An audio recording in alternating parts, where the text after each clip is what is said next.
প্রতি হরপধামর বিধাতাই সাধন করে মুখ দেবতা সকলের মাজত অর্পণ করিলে সৃষ্টি রক্ষার ঘর অমৃত প্রাণ করে অমর রক্ত লভিল যদিও রাখিব পরে নাই মই দেবতার গৌরব কতবার দৈত্য দানবর খাতাত পরাজিত হই অশেষ লাঞ্ছনা ভুগিছো আমি দেবতা সমাজে। দেবরস এনে কিয় দুৰ্বল চিন্তা দিছে পৰম দুখৰ পাছত সুখ আহে নিয়ম জগত আন্ধাৰৰ পাছত পোহৰ অৱশ্যেই নাই বৰ্তমানতো আমি সুখী আছো আৰু দেৱৰস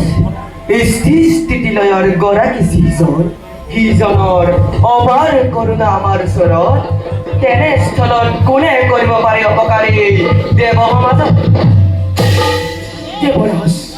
বরুণ দেবে উচিত কথাই করিছে প্রকাশ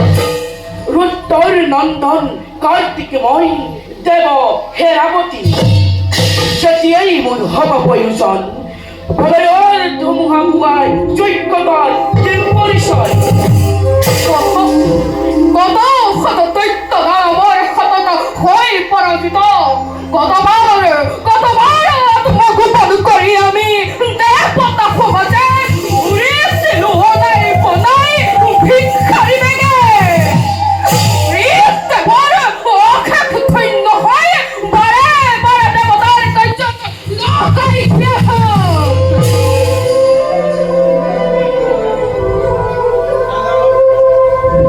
ভৱিষ্যতৰ কথা পৰিহাৰ কৰি বৰ্তমানৰ চিন্তা কৰাটোৱেই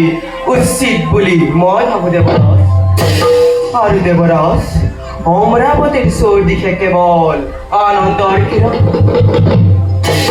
যদিও বা দৈত্য দানৱে আমাক বাৰে বাৰে কৰে পৰাজিত তথাপিতো অসুৰৰ ক্ষণস্থায়ী বিজয়ে কেতিয়াও কৰা নাই দেৱতাৰ কোনো অৱকাশ সেইবাবে দেৱৰস মিছাতেই নহব দেবরস আপনার মনত কি হৈছিল করু এক নিবেদন দিয় অনুমতি কার্তিক অনন্তরে মই তোমাকে দেইছো অনুমতি। দেবরস সকল দেবতা মণ্ডলী একত্ৰিত হৈ করু একে বিষ্ণু যজ্ঞ আয়োজন তেতিয়া এই অমৰাৱতীপুৰত অমংগলৰ কোনো নাঘটিবচি ধন্য ধন্য কার্তিক নিশ্চয় আয়োজন করি আমি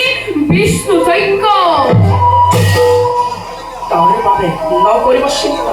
যদি কোনোবা শত্ৰু আহে এই অমৰাৱতীপুৰে